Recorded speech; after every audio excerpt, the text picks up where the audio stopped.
பவி ஏமா அழற? ஒன்னும் இல்ல. நான் பாட்டு பாடினா பாட்டி எப்போதுமே முத்தம் கொடுத்து பாராட்டுவாங்க. ஆனா இன்னும் கண்ணு மூடியே இருக்காங்க.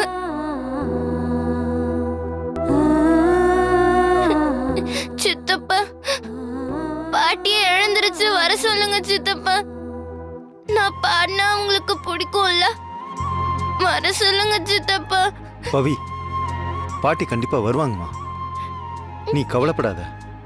நீ அழுதா பாட்டிக்கு பிடிக்காதுல்ல, அழாத.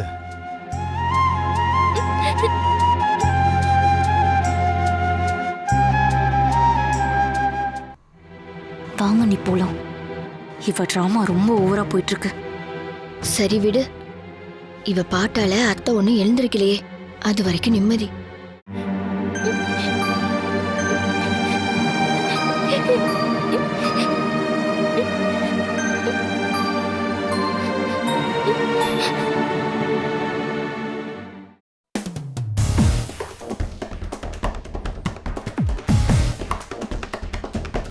என்ன அர்ஜுன், சோலோ பர்ஃபார்மன்ஸ் பண்ண போறேன்னு சொன்னா உனக்கு முன்னாடி அதை பவி பண்ணி காட்டிட்டா? எனக்கு என்னமோ பவியை நீ பிளான் பண்ணி ஸ்கோர் பண்றது கஷ்டம் தான் தோணுது அர்ஜுன். ஆமாண்ணா, பவி உன்னோட சிம்பிளாவும் இருக்கா, மாட்டாவும் இருக்கா. போதும், ஏன் முன்னாடி அவளை புகழாதீங்க. அடுத்த தடவை அவ என்கிட்ட தோத்து தான் போறா.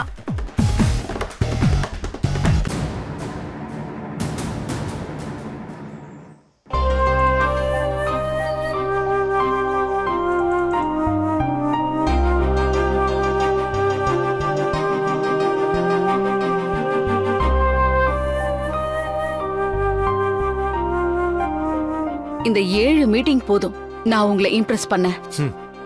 7 மீட்டிங் இல்ல, 7 ஜென்மம் எடுத்தாலும் உன்னால முடியாது. உங்களுக்கு பிடிச்ச ஹாட் சாக்லேட் கரெக்டா எடுத்துட்டு வந்துட்டேனா? சரி, உன் போனை காட்டு. நீ யாருக்கு லாஸ்டா டயல் பண்ணிருக்கேன்னு பார்க்கணும். பிடிச்சவங்க கிட்ட பாசத்தை காட்டலாம், ஆனா மரியாதையே எல்லாருக்கும் கொடுக்கணும். உங்களை என்னால கொஞ்சம் கூட புரிஞ்சுக்கவே முடியலைங்க.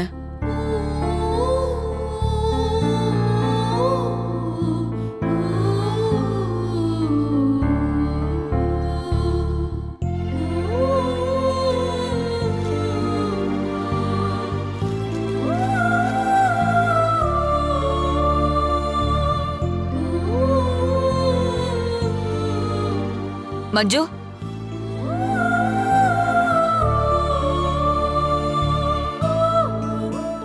மஞ்சு. அக்கா, என்ன என்னாச்சு? எதை யோசிச்சுட்டே இருக்க?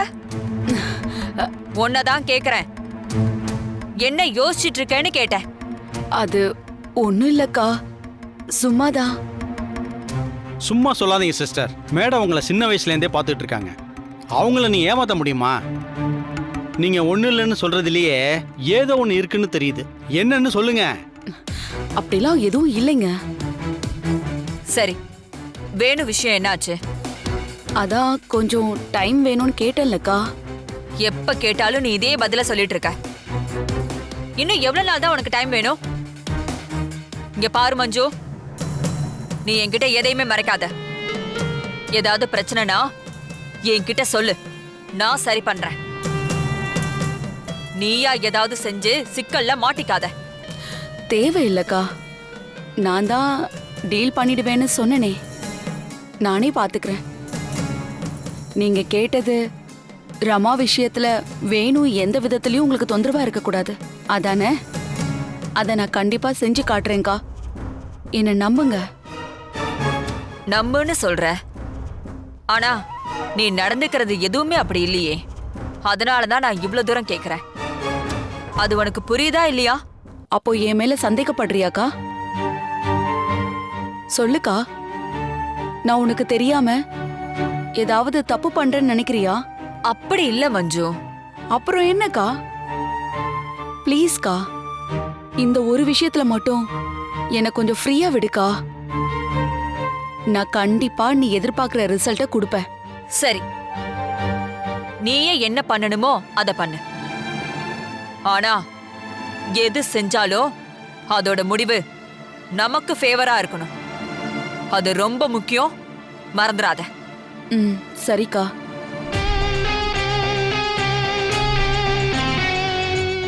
என்ன மேடம், சிஸ்டர் இப்படிலாம் பேச மாட்டாங்களே, என்னாச்சு அவங்களுக்கு? அதான் எனக்கும் புரியல. ஆ, நீங்க ஒண்ணு பண்றீங்களா? சொல்லுங்க மேடம். மஞ்சுவை ஃபாலோ பண்ணி அவ என்ன பண்றான்னு எனக்கு சொல்லுங்க.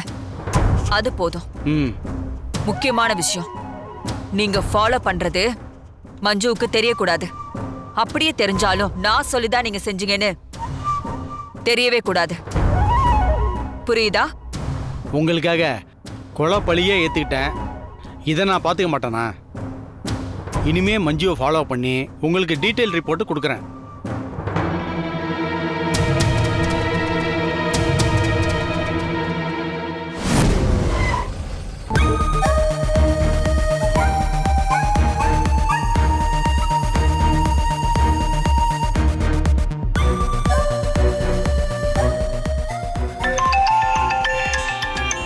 இவனுங்க வேற பணத்தை கேட்டு போன் அடிச்சுக்கிட்டே இருக்கானுங்க.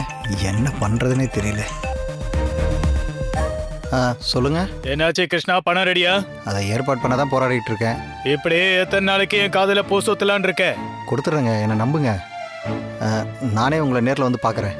எப்ப பார்க்கணும், எங்க பார்க்கணும்னு முடிவெடுக்கிற இடத்துல நான் தான் இருக்கேன் கிருஷ்ணா. அதை நாங்க தான் சொல்லணும். நாங்க உன்னை இப்பவே பார்க்கணும். இல்லை, நான் கொஞ்சம் வெளியில் இருக்கேன். நீ எங்க வேணாலும் இருந்துக்கோ, ஆனா நான் உன் வீட்டு வாசல்ல தான் நிக்குது. நீ இன்னும் 5 நிமிஷத்துல வரலன்னா நான் உன் வீட்டுக்குள்ளார வந்துருவேன். அப்புறம் உன் மான தெருவுக்கு வந்துடும். இல்லை இல்லை, இது நானே வந்துடுறேன் இப்போவே.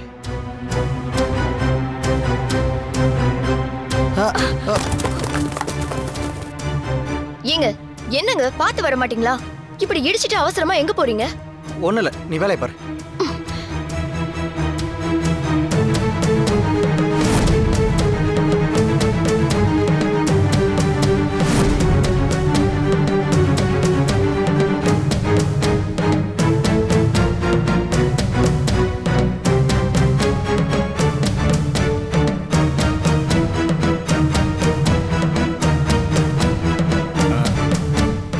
வா கிருஷ்ணா, வெளியில இருக்குதுன்னு சொன்னேன், வீட்டுக்குள்ள இருந்து வர. இதே மாதிரிதான் ரெகுலரா பணம் கொடுத்துறேன்னு எங்க கிட்ட போய் சொல்லிட்டு இருக்குது. ஐயோ இல்லைங்க, பணம் ஏற்பாடு பண்ண தான் முயற்சி பண்ணிட்டு இருக்கேன். இதேதான் எப்ப பார்த்தாலும் சொல்லிட்டு இருக்கிற, ஆனா கொடுக்க மாட்டேங்கிற. அதான் இவ்வளவு பெரிய வீடு வச்சிருக்கல, அதை வித்து எனக்கு கொடுக்க வேண்டியதானே? ஐயோ, வீட்டில் இருக்கவங்களுக்குலாம் தெரிய வேணாம், புரிஞ்சுக்கங்க. அதெல்லாம் நீ சூதாடுறதுக்கு முன்னாடி யோசிச்சிருக்கணும். இனிமே நான் உன்னை நம்புறதா இல்ல. தயவு செஞ்சு கையெடுத்து கும்பிட்றேங்க, வீட்டுக்கெல்லாம் வந்துடாதீங்க. வீட்டில் இருக்கவங்களாம் தெரிஞ்சா என் மானமே போயிடும். ப்ளீஸ், உங்களுக்கு தர வேண்டிய பணத்தை தலை அடமானம் வச்சாதான் நான் கொடுத்துட்றேன். ப்ளீஸுங்க, ப்ளீஸ் இங்கேருந்து போயிருங்க, கெஞ்சி கேட்டுக்கிறேன் ப்ளீஸ். சரி, நீ இவ்வளோ கெஞ்சுறதால இப்ப நான் கிளம்புறேன். வாசல் வரைக்கும் வந்த எங்களை வீட்டுக்குள்ள வர வச்சிடாத. சீக்கிரமா என் பணத்தை கொடுக்குற வழியை பாரு. வா போலாம்.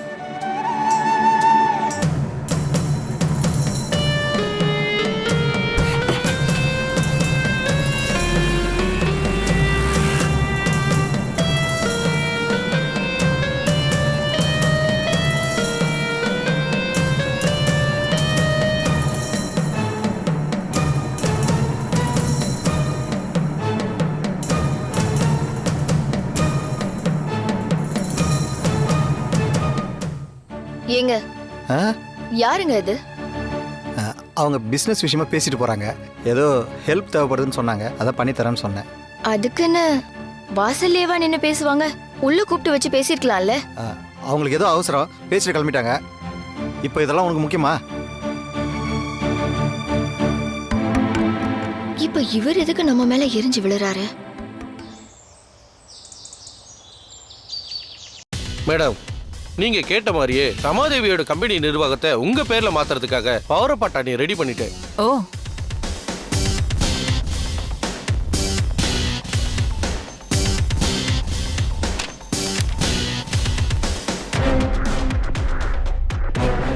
ரமாதேவியோட வாரிசுங்கன்னு பார்த்தா 3 பேர் தான், கிருஷ்ணா, பவானி, ஜோதி.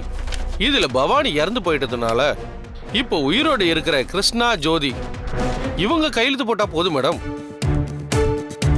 ரமாதேவி இப்போ கோமா ஸ்டேஜில் இருக்கிறதுனால கம்பெனியை சரியா நிர்வாகம் பண்ண முடியாதுன்னு உங்களுக்கு பவர் ஆஃப் அட்டார்னி கொடுத்ததா தான் இருக்கும். அதுக்கு தேவையெல்லாம் அவங்க 2 பேரோட கையெழுத்து மட்டும்தான். சரி, நீங்க கிளம்புங்க. நான் இது விஷயமா ஃபர்தரா பேசிட்டு அடுத்து என்ன செய்யணும்னு சொல்றேன். சரிங்க மேடம், வரேன். கிளம்புங்க. வரேன் சார். வாங்க. என்ன மேடம், இவ்வளவு ஈஸியான விஷயமா முடிஞ்சு போச்சு? ஈஸியா? ஆமா மேடம், வக்கீல் தான் தெளிவா சொல்றாரு. கிருஷ்ணாவும் ஜோதியும் கையெழுத்து போட்டாலே போதுன்னு. நீங்க கோடு போட்டா அவங்க 2 பேர் ரோடே போட்டுருவாங்க. பவர் ஆஃப் அட்டார்னில கையெழுத்து போட சொன்னா போட மாட்டானே சொல்லுவாங்க. நான் இப்பவே போனை போட்டு கிருஷ்ணாவும் ஜோதியும் வர சொல்றேன். வேணாம், பண்ணாதீங்க. ஏன் மேடம்? நீங்க நினைக்கிற மாதிரி இது ஒண்ணு ஈஸியான விஷயம் இல்ல. இப்ப இருக்கிற நிலைமைக்கு அவங்க கிட்ட இருந்து இதுல கையெழுத்து வாங்குறதுல சிக்கல் இருக்கு. என் பேச்ச கேட்டு ஜோதி கூட ஒரு வகையில கையெழுத்து போட வாய்ப்பு இருக்கு.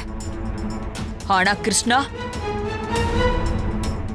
அவ்வளவு ஈஸியா நமக்கு இத சாதகமா செய்ய மாட்டான். என்ன மேடம் பேசுறீங்க? இத்தனை நாளா அவங்க உங்க பேச்ச மட்டும் தானே கேட்டு இருந்தாங்க. அதெல்லாம் அப்போ. என்னைக்கு ரமாவை கொல்ல நாம அட்டெம்ப்ட் எடுத்தோமோ அப்பவே சீன் மாறி போயிடுச்சு. நீங்க வேணா நல்லா யோசிச்சு பாருங்க. அந்த சம்பவத்துக்கு அப்புறம் கிருஷ்ணா டோட்டலா மாற ஆரம்பிச்சிட்டான். பெருசா இங்க வரதில்ல, என்கிட்ட எதை பத்தியும் டிஸ்கஸ் பண்றதில்ல. அவன் பாட்டுக்கு ஒரு ரூட்ல போக ஆரம்பிச்சிட்டான். இது எல்லாமே ரமாவோட மர்டர் அட்டெம்ப்ட்டுக்கு அப்புறம் தான். ஆமா மேடம், யோசிச்சு பார்த்தா நீங்க சொல்றதுதான் சரின்னு படுது. அதுக்கப்புறம் கிருஷ்ணா கொஞ்சம் பட்டுப்படாம தான் இருக்காரு. நான் கூட அதை கவனிக்கவே இல்லை. ஆனா நீங்க கரெக்டா பிடிச்சிட்டீங்களே, பிரில்லியன்ட் மேடம். அதனாலதான் சொல்றேன், நாம நினைக்கிற மாதிரி ஈஸியா அவங்க கிட்ட இருந்து கையெழுத்து வாங்கிடவே முடியாது. அதனால அவங்களே என்னை தேடி வந்து என்கிட்ட பவரை கொடுக்கணும். அது எப்படி மேடம் முடியும்? மனுஷங்களுக்கு நெருக்கடின்னு ஒண்ணு வரப்பதான் இன்னொருத்தவங்கள தேடி வர தோணும். அந்த நெருக்கடிய அவங்களுக்கு உருவாக்கிட்டாலே போதும், தானா என்னை தேடி வருவாங்க. புரிஞ்சு போச்சு மேடம். நீங்க சொன்ன மாதிரியே அவங்களுக்கு எந்த வகையில நெருக்கடி கொடுக்க முடியும்னு நான் ஆராயிறேன். அதெல்லாம் இருக்கட்டும். அந்த வேணு விஷயத்துல மஞ்சுவை ஃபாலோ பண்ண சொன்னனே, அது என்னாச்சு? கவலைப்படாதீங்க மேடம், நான் ஃபாலோ பண்ண வரைக்கும் மஞ்சு கரெக்டான ரூட்ல தான் போயிட்டு இருக்காங்க. சீக்கிரமே நீங்க எதிர்பார்க்குற ரிசல்ட் வந்துடும்.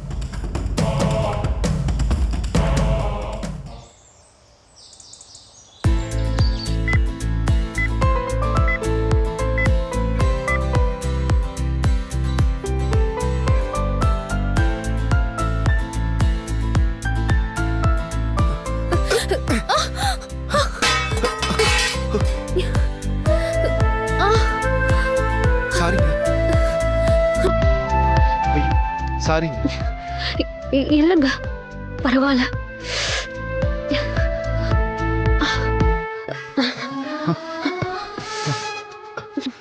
இந்தாங்க, இந்த கர்ச்சீஃபை வச்சு தொடச்சுக்கோங்க.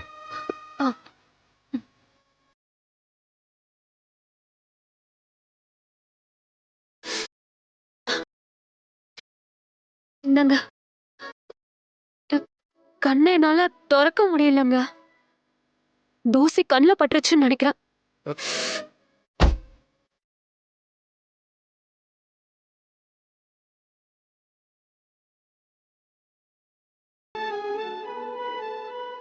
ஏய் வா மஞ்சு, என்ன திடீர்னு வந்திருக்க? அதுவா, ரமா ஆண்டி முடியாம இருக்காங்கல்ல, அவங்கள பார்க்க தான் வந்தேன். அடேங்கப்பா, அம்மா மேல உனக்கு அப்படியே நாக்குற? என்னதான் இருந்தாலும் சொந்தம் இல்லையா? இல்லையே, நீ வந்தத பார்த்தா உனக்கு சொந்தமாக போற யாரையோ பார்க்க வந்த மாதிரில இருக்கு. நீங்க வேற சும்மா இருங்க. சரி சரி, வேணு மாமா மேலதான் இருக்காரு, போய் பாரு. நிஜமாவே ஆன்ட்டி பார்க்க தான் வந்தேன். சரிம்மா தாயே, உன் ஆன்ட்டியும் மேலதான் இருக்காங்க, போய் பாரு. வேணுவும் கூட இருக்க வாய்ப்பு இருக்கு.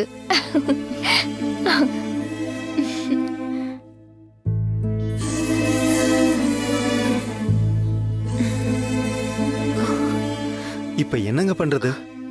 என் கண்ணில் இருக்க தூசியை மட்டும் கொஞ்சம் ஊதி விடுறீங்களா? அப்புறம் நானே போய் வாஷ் பண்ணிக்கிறேன். கண்ணை திறக்க முடியல, ப்ளீஸ். சரிங்க.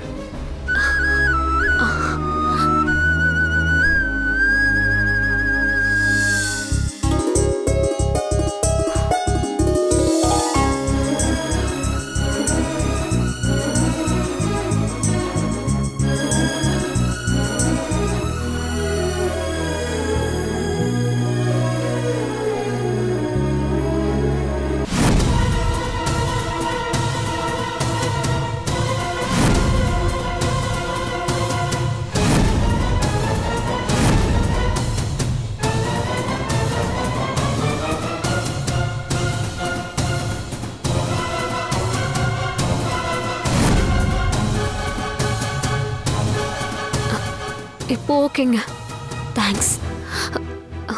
என்ன நடக்குதுங்க?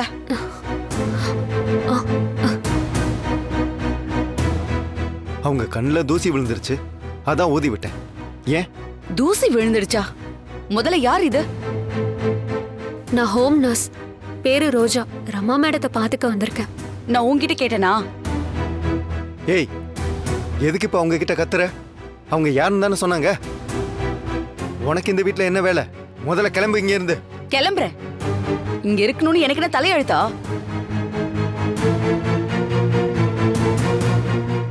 யாருங்க இது? வந்தாங்க, டென்ஷனா பேசிட்டு அவங்க பாட்டுக்கு போயிட்டே இருக்காங்க. அது ஒரு இம்சை. அத்தையே பார்த்துட்டு போலான்னு தான் வந்தேன், ஆனா அதுக்குள்ள இப்படி எல்லாம் நடந்துருச்சு.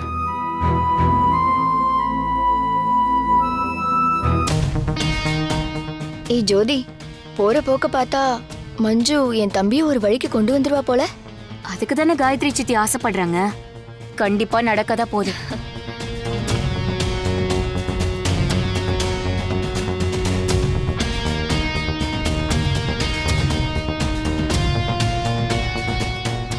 ஏய் மஞ்சு, என்ன அதுக்குள்ள வந்துட்ட? வேணுவ பாத்துட்டியா? பார்த்தேன், வேணியும் பார்த்தேன், புதுசா வந்திருக்க நர்ஸையும் பார்த்தேன்.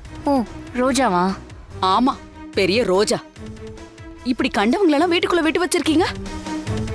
ஏய், அவ அத்தைய பாத்துக்க வந்திருக்கா மஞ்சு. எனக்கு என்னமோ அப்படி தெரியல. என்னமோ போங்க.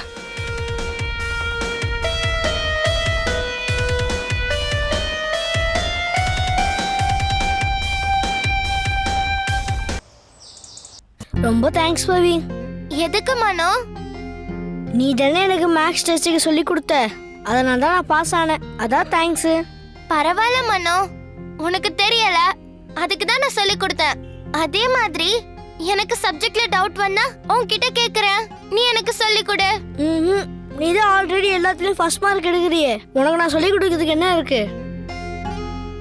ஆனா உனக்கு கொடுக்க நான் வேற ஒரு விஷயம் ரெடி பண்ணிருக்கேன். என்னது? சாக்லேட். அப்படியா? சரி கொடு. இங்க இல்ல, கடையில இருக்கு. எங்க சித்தப்பா ஃபாரின் சாக்லேட் நிறைய வாங்கிட்டு வந்திருக்காரு. அதுல உனக்கு கொஞ்சம் தரேன். நான் 10 சாக்லேட் எடுத்து வச்சிருக்கேன். இப்போ நம்ம நேரா கடைக்கு போறோம். அந்த சாக்லேட்டை உனக்கு தரேன், ஓகேவா? இல்ல மனோ, நான் வீட்டுக்கு போகணும். ஓய், உனக்கு சாக்லேட்னா ரொம்ப பிடிக்கும்ல?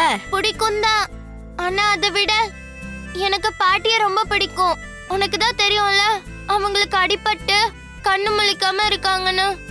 ஆமா, அதனால டெய்லி அவங்க பக்கத்துல இருந்து அவங்களுக்கு பிடிச்சது எல்லாமே நான் செய்யணுமா. அவங்களுக்கு பிடிச்ச பாட்டு, பிடிச்ச கதை, இப்படி அவங்களுக்கு பிடிச்சது எல்லாமே நம்ம செஞ்சா அவங்க காதல கேட்டா சீக்கிரமா எழுந்துச்சு வருவாங்கன்னு ரோஜா அக்கா சொல்லியிருக்காங்க. அதனால நான் இப்ப வீட்டுக்கு போகணும் மனோ. இன்னொரு நாள் நான் கடைக்கு வந்து நான் சாக்லேட்டை வாங்கிக்கிறேன். சரி சரி போ. ஆனா எனக்கு ஒண்ணு தோணுது. என்ன? என் பாட்டியும் இப்படிதான் இருந்தாங்க, நாங்களும் இதே மாதிரி அவங்களுக்கு பிடிச்சதெல்லாம் செஞ்சோம். ஓ, இப்ப பாட்டி குணமாயிட்டாங்களா? இறந்து போயிட்டாங்க. அதுக்காக இதெல்லாம் நீ செய்ய வேணாம் நான் சொல்லல. நீ ட்ரை பண்ணி பாரு. ஆனா எங்க பாட்டிக்கு இது எதுவுமே ஹெல்ப் பண்ணல. அதான் சொல்லணும்னு தோணுச்சு சொன்னேன். எங்க பாட்டி மாதிரி இல்லாம ரமா பாட்டியும் குணமாய் வந்தா எனக்கு சந்தோஷம்தான். சரி பவி, நான் கிளம்புறேன். இப்ப பாட்டி குணமாயிட்டாங்களா? இறந்து போயிட்டாங்க.